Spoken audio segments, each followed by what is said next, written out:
Bonjour à tous. Alors aujourd'hui, je fais cette vidéo pour parler du marché des junk bonds, donc le marché obligataire des actions junk, donc de marché obligataire plus à risque sur des plus petites entreprises ou des entreprises moins bien notées, pas très bien notées.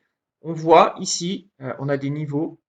On voit que le marché des junk bonds, si, alors je zoome un peu, ces derniers temps, il était tombé, remonté, retombé, et là, il remonte. Et là, le marché avait atteint une zone d'achat ici, avait frôlé et explosé vers le haut. Pareil, ça a tapé ici. Là, c'était zone un peu plus long terme. Là, ça a tapé dans cette zone-là et on voit que c'est en train de remonter et passer au travers de tout ça. En fait, là, c'est des bases de prix. C'est des zones dans lesquelles le prix est passé plusieurs fois et a passé pas mal de temps. Le déséquilibre des vendeurs aux acheteurs était par là-haut. Donc, on sait maintenant par A plus B que le déséquilibre est plus haut. Et sur les acheteurs, le déséquilibre est plus bas. Donc, le marché ayant rebondi, redescendu, rebondi, donc en fait, il est en train de continuer sa montée par rapport à cette zone d'achat qui était de qualité. Et il va dans une zone où il avait passé déjà beaucoup de temps dans le passé. Et donc, ça prouve que le prix devrait pouvoir monter au travers de cette zone assez facilement parce que il n'y a pas de gros déséquilibre. On voit et on sait très bien que il y a eu beaucoup d'ordres d'achat et de vente ici et qu'il n'en reste pas, voire plus. Enfin, pas beaucoup, voire plus. Et donc, ça nous prouve que, ayant atteint une zone de demande, le prix monte et devrait passer au travers pour aller taper dans cette zone ici qui était l'origine. Juste au-dessus de cette zone de vente là, là, à plus court terme, c'est une zone ici qui était à la source de ce gap-là. Donc, encore meilleure qualité parce qu'il est encore plus haut en prix. Donc, on achète bas et on vend haut. Donc, le prix des junk bonds sur cet ETF qui s'appelle HYG, High Yield Copper Bonds ETF, donc le prix devrait monter au-dessus des 81,50 pour atteindre les 81,65 par là. Et donc, si ce junk bonds monte, donc comme je pense il devrait monter là-haut, ça veut dire que les actions, le marché actions devrait monter également. Donc, si on va voir le marché du S&P 500,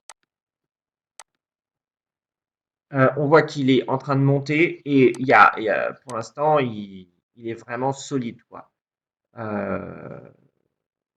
J'avais les niveaux sur le Nasdaq, là voilà. Donc, étant donné qu'on ne sait pas trop, là j'enlève ça, étant donné qu'on ne sait pas trop jusqu'à où ça peut aller, parce que là c'est juste zone libre. Le marché n'a jamais tradé là, donc on n'a pas de zone de repère, savoir s'il y a plus de vendeurs, plus d'acheteurs. On sait très bien que là où plus le marché monte, plus il y a de vendeurs et potentiellement moins d'acheteurs. Surtout quand le marché est passé de là à là très rapidement et ça nous montre une montée de prix qui a fait, enfin qui était assez élevée. On voit que le prix ici, il est passé il est monté de 32% depuis les plus bas ici jusqu'à aujourd'hui. Donc ce qui est pas mal. Maintenant, pour voir où est-ce que le marché peut monter, alors j'ai fait si j'enlève ça, j'ai mis le marché des FIB extension entre le plus bas de 2022 et le plus bas d'avril. Donc les deux plus grandes chutes d'actions des 3 dernières années, 4 dernières années. Et donc, ça nous montre que on avait ici, sur une ancienne vidéo, quand le marché était là, on avait dit que ici c'était dans une zone d'achat et que le marché allait monter, etc. Donc le marché est bien monté et la première zone où le marché pouvait aller, donc c'était déjà celle-là, mais il y allait en un rien de temps. Ensuite était celle-là, il y allait, il y avait un petit peu de brouillon ici, ça sur c'était sur le marché journalier, non même pas, il y avait du brouillon en dessous, au-dessus, mais il était passé au travers. Et là, on voit que le prochain niveau, il est à 31 390 par là, 393,50. Donc, ça nous montre que par cette extension de FIB plus le marché obligataire des junk bonds.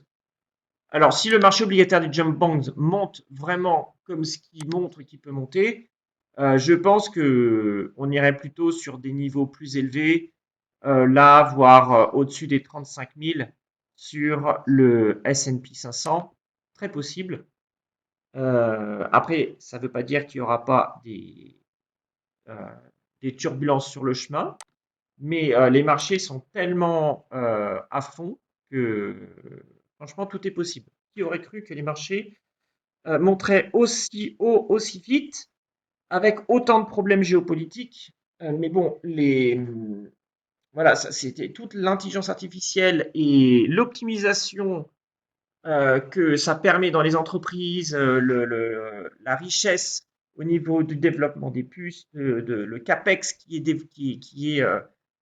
dépensé, toutes ces choses-là et qui font profiter toutes ces entreprises qui sont en relation avec l'énergie, toutes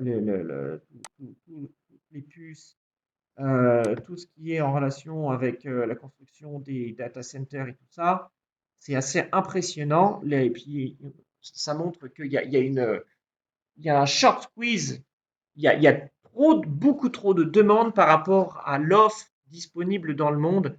Et donc, ça fait que les marchés sont complètement, se sont envolés parce que, il y a un shortage de puces, il y a un shortage d'énergie, il y a un shortage de tout. Et donc, la moindre petite entreprise qui fait dans ce domaine est bookée. Si on regarde une entreprise, même BlackBerry, qui s'est mis dans le business du cloud, c'était juste une entreprise qui arrêtait pas de tomber, parce qu'avant, ils faisaient des téléphones qui se sont juste effondrés. Avant, l'action, elle était, imaginez un petit peu, l'action de BlackBerry, elle est 150 au plus haut. Bref, elle est retombée. Et puis là, même ces derniers temps, même les entreprises comme BlackBerry qui se sont mis à faire du cloud et tout ça, est passée de 3 dollars à 8,78 $. Donc, ouais, la moindre entreprise, euh, il y avait cette entreprise GNRC, on avait montré que si l'entreprise retombait dans ce niveau-là, ça a frôlé ce niveau et ça a explosé pour aller vers ces niveaux les plus hauts, ici, voire là. Toutes les entreprises en relation avec tout ça, c'est juste la folie. Donc, bref, pour revenir à nos corporate bonds, on voit que il y a vraiment un potentiel de chemin énorme, même enfin, court terme ici, long terme là. Si les marchés des junk bonds vont jusqu'ici, ça serait un truc de fou, quoi, parce que les marchés pourraient vraiment s'envoler à des niveaux de surexcitation et de surdanger. Il y aurait des dangers où vraiment il faudrait voir à liquider quand même beaucoup de positions. Si on voit les marchés tels que le spread entre les, les bons du trésor américain et les junk bonds, on voit que le spread, il n'a jamais été aussi bas. Il est tout en bas ici. Attention quand les spreads arrivent par là, vers les 0,64, 0,62. Là, à mon avis, vu la zone d'achat qu'il y a ici, c'est en dessous de tout ça, ça ferait partir. S'il y a une envolée des prix des actions, ce qui est fort probable, les spreads pourraient tomber ici. Et du coup, si là, il remonte, ça montrerait un risque pour les actions. Et en plus de ça, si on regarde le yen japonais, il y a des gros niveaux d'achat en dessous de ces plus bas ici et là. Et si le yen donc se met à tomber dans ces niveaux là ou là, il y aurait des rebonds et donc vraiment de la peur sur les marchés financiers à cause du carry trade du yen, des taux d'intérêt qui sont trop bas sur les junk bonds et qui remonteraient et qui vous montreraient une perte d'appétit pour le risque. Donc attention, quand ça arrive dans ces niveaux-là, ça sera de plus en plus dangereux. Donc voilà. Pour l'instant, je pense que la frénésie va continuer, mais attention, la frénésie ne dure jamais éternellement. Donc voilà, je vous dis à bientôt. J'espère que ça vous a intéressé et excellente journée à vous. Salut!